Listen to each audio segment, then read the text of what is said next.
Good morning, good afternoon, good evening, everyone. Without any mask and nothing, I would just say I'm really tired. Really tired. So today we are going to need a lot of this patience. So let's go to the topic for today, which is Saturn. Okay, so first of all, Saturn. Saturn is the sixth planet of the solar system, and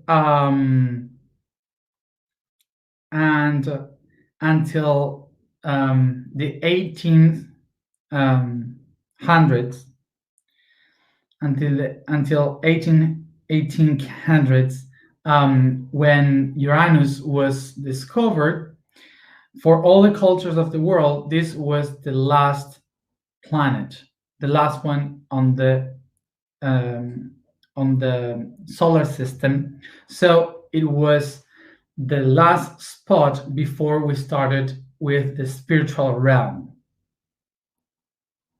with expansion of the spiritual realm. To understand why Saturn, why the people name this planet Saturn, we have to remember that usually we relate Saturn, the Roman god, with the attributes of Chronos, which is the Greek god.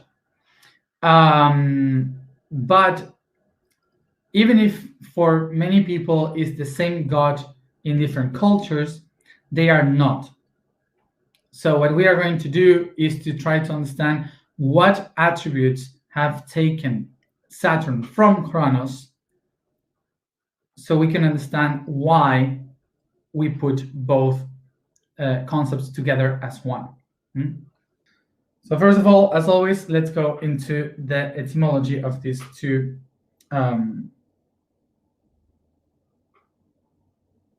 names.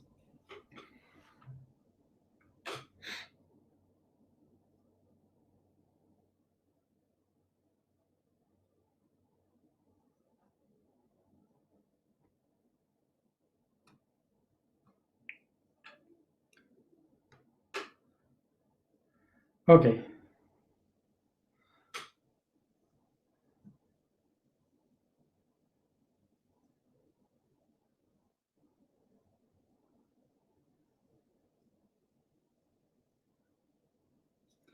So yeah. So first of all, for Greece, this god was Chronos. Chronos means time. So he's the god of time. So everything that you have with the name Chronos, like how do you say chrono? I don't know the name in English. Chronicles, for example, chronic,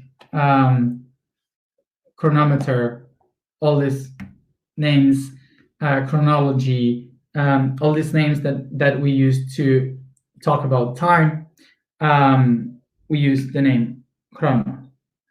So remember that for the ancient ones, gods were not physical aspects outside creating things, were concepts that unified different things. Like, for example, if we are talking about past, present, and future, they call that the divinity of time. So Chronos is not a being, is a concept that unify the time. Okay?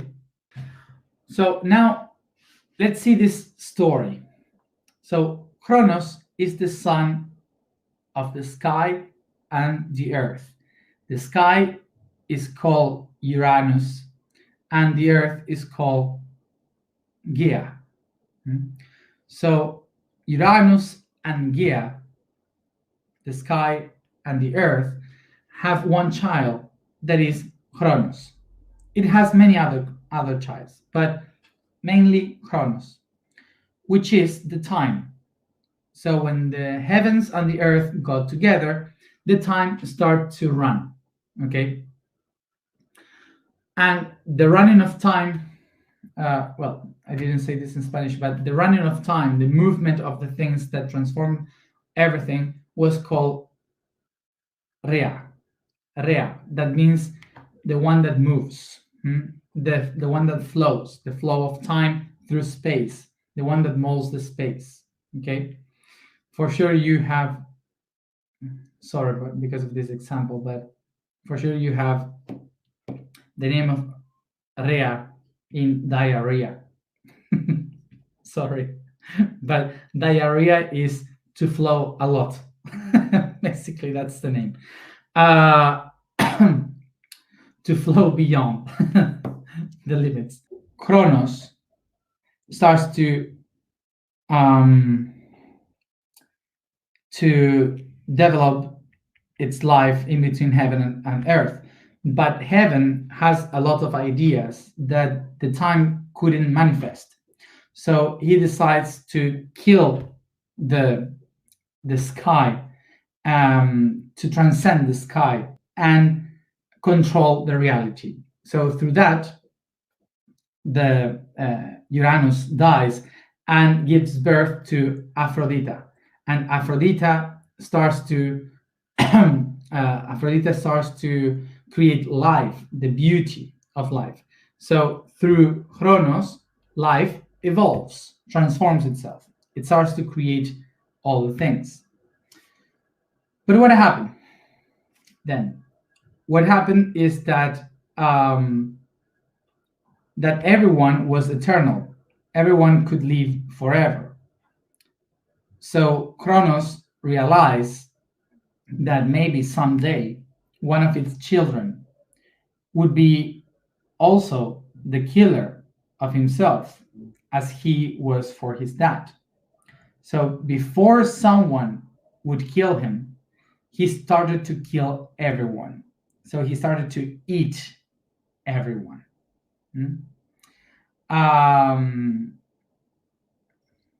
So that's why Kronos ate his sons and daughters. But this is an analogy. It's not real. It's not something related with something that happened with the aliens or anyone that came from the skies. It's not any real story. It's just an interpretation of how time is eating everything, is destroying everything that exists.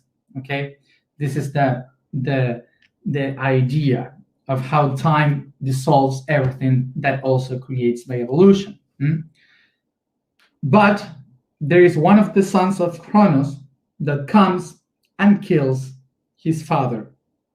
Who is him? Zeus. Zeus is the one that is able to kill Kronos and set everyone free. How? Because Zeus is the light, is the lightning god. So that means the awareness, the consciousness, okay? That's the enlightenment. And this is why Zeus can transcend time, because when you become aware, when you become conscious, you transcend time. You can go beyond, okay? So this is a story. It's not something that really happened, are concepts, okay? So remember, there are concepts. They are not real stories, okay? They are a way in which they could explain difficult things. Because in that time, they didn't have DC, they didn't have Marvel, no cinema. So they had these stories, okay? So you get Kronos here. Perfect. From this side, we have Saturn. So Saturn comes from the adjective satur, that comes from the verb satire. That means satisfy.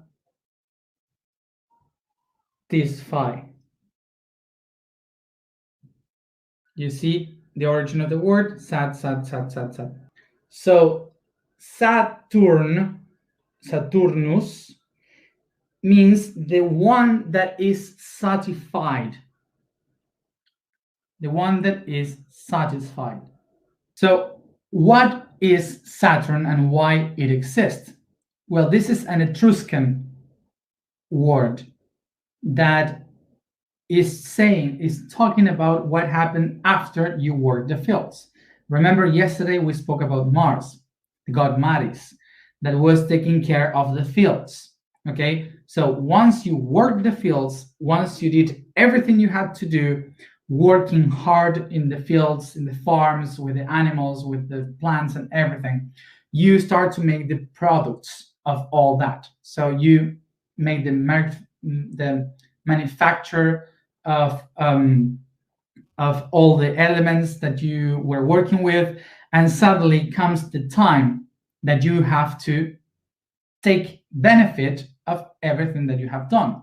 All the work of the year, now it has its gifts for everyone. So you are able to enjoy, to celebrate everything you had accomplished.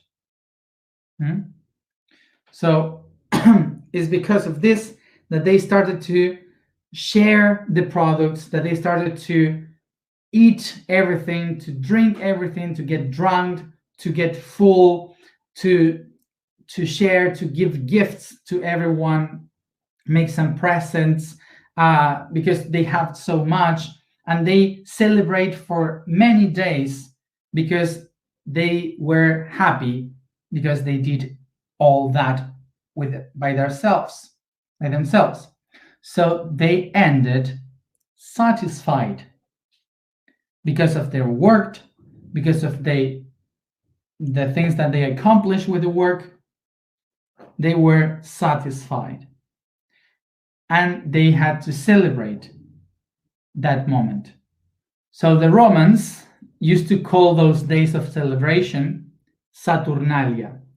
Saturnalia was the time in which the people used to celebrate all the things that they had accomplished, everything that they done, all the effort that they put on life, they found it here in this moment when they share and celebrate together.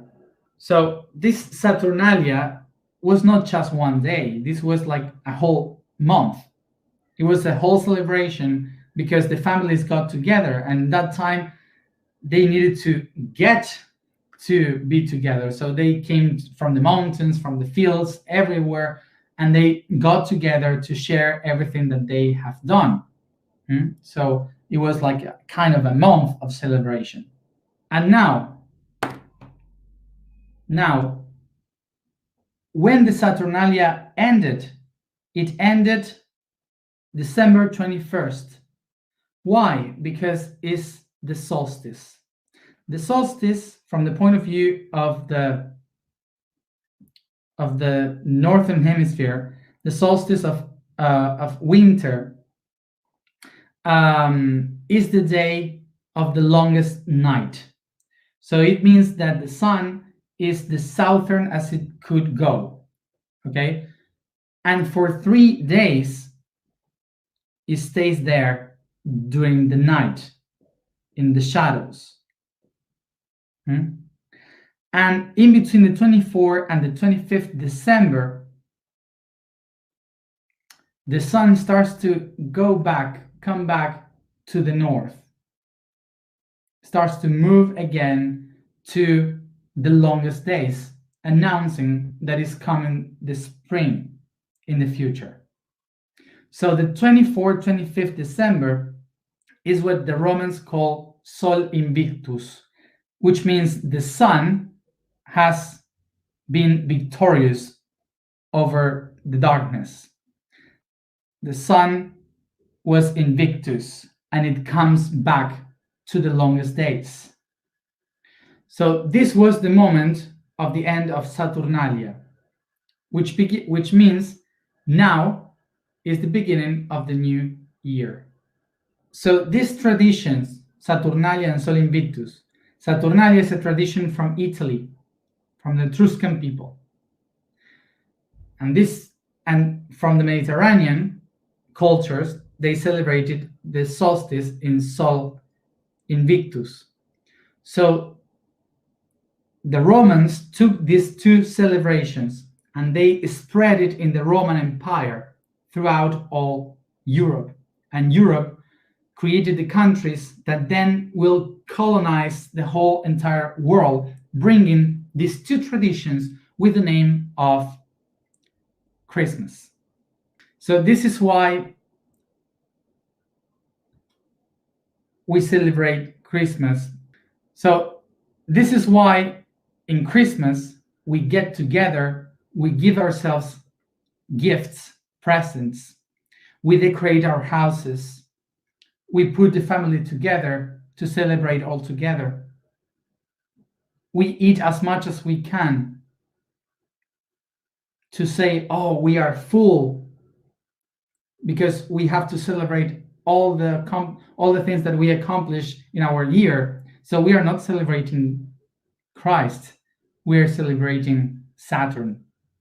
And we celebrate that on December 25th because it's 3 days after the solstice, so it's Sol Invictus. So we celebrate that because of the solstice after 3 days of darkness. So what happened then? The Christians, they just came and put Christian philosophy into these stories, into these traditions. They didn't change anything. They just put the image of Jesus Christ here, and that's it. Okay?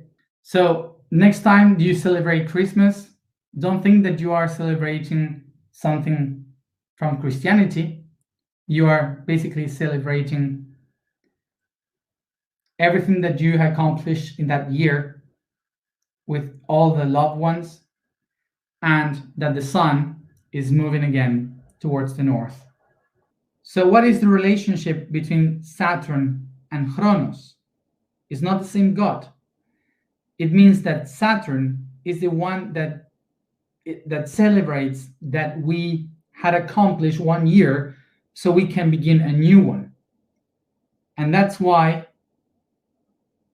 we relate the concept of Chronos, because you celebrate Saturnalia when something ends, so something new can begin. A cycle ends for a new one. So the important thing about these celebrations, to know these celebrations today, is that these things are happening right now. Even if the traditions have shaped this into different cultures, different traditions, different religions, or whatever, the idea in which they are based on are the same, which means that they are celebrating things that are normal. I mean, solstices and equinoxes will happen always. They never ended. It's something that it wasn't from the ancient times. It's happening now. Okay. The gathering with the people, with the family, to celebrate all the accomplishments, all the things that we had accomplished in our year,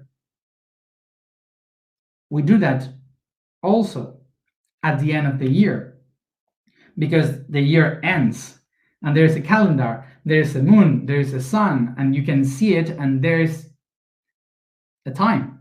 Okay, so so it's not an old tradition, it's something that is happening now.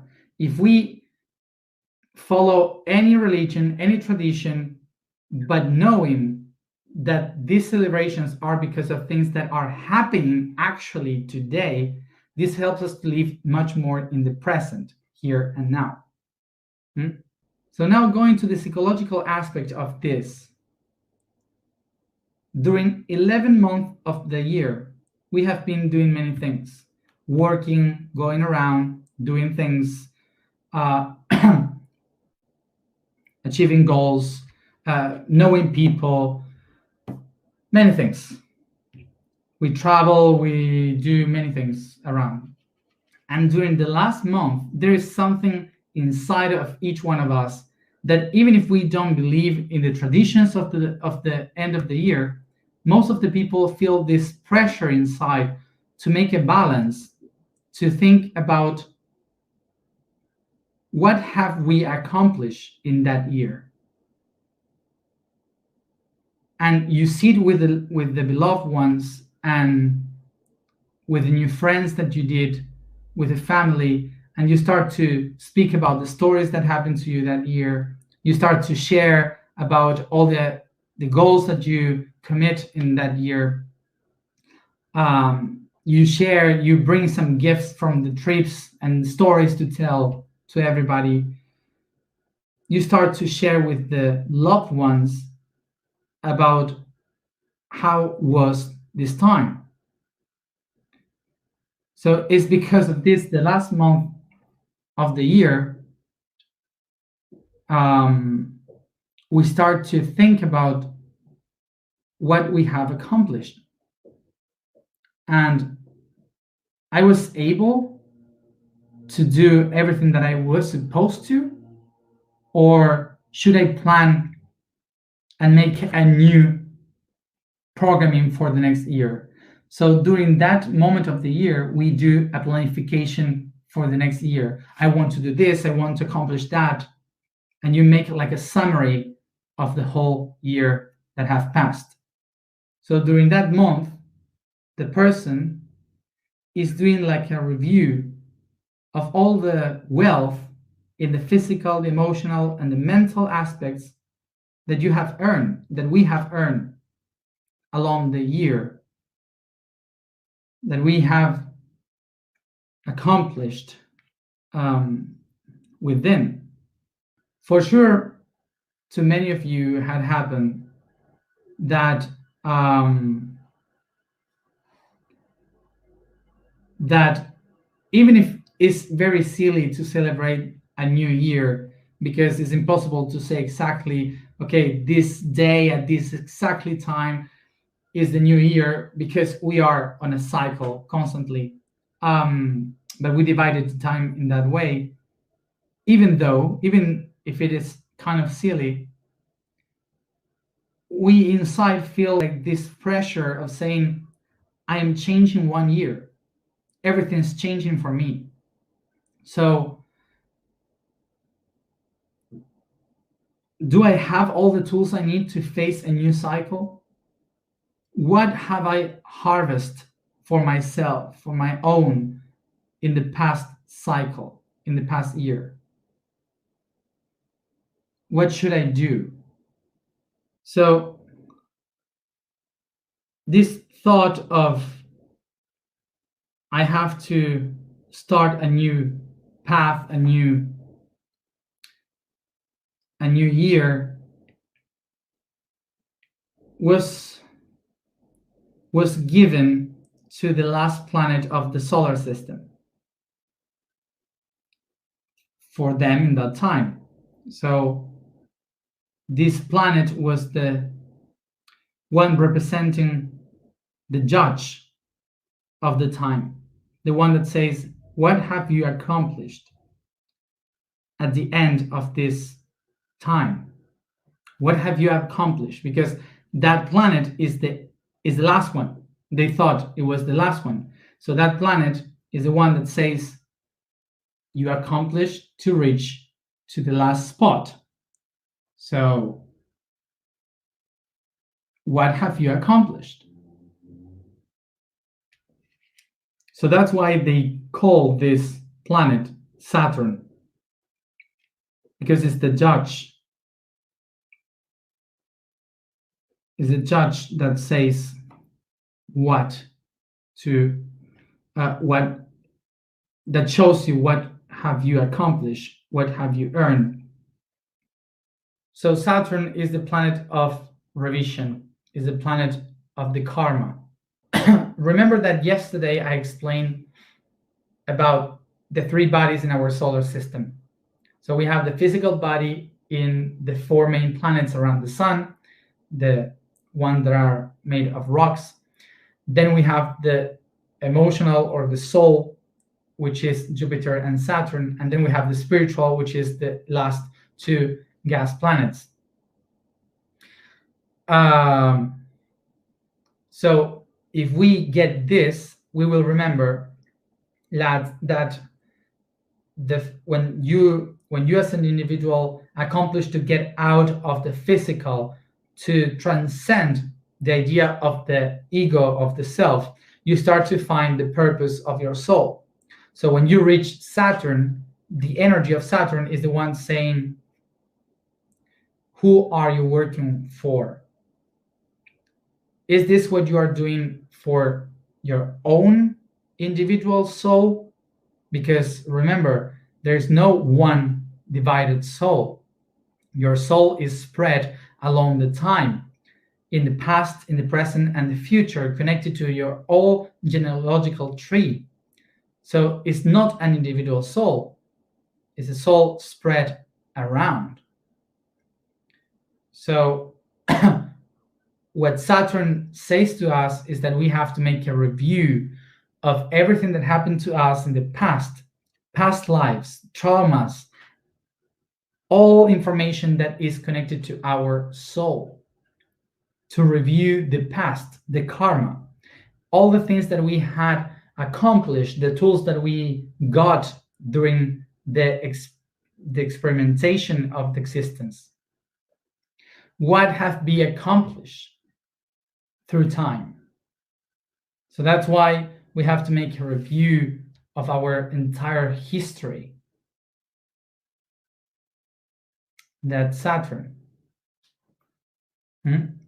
So Saturn is the one saying, be patient, we have time. You will find a way in which you will be able to do this. Understanding. There's no methods to do this. You will find your own. Don't worry, but it will happen. There's no rush. And something important regarding Saturn. When I say there's no rush, what I mean is don't be pressed by others that has already the answers.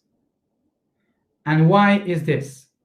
Because that guy that is still with the mind in Mars, fighting to accomplish goals every day, to accomplish, to survive in the earth, okay, is living that reality as the most important thing, because is living that, is experiencing that. So sometimes comes people from a Neptune mind that says, hey, what you are doing is a dream. Nothing really matters what you are doing, because we are an ocean.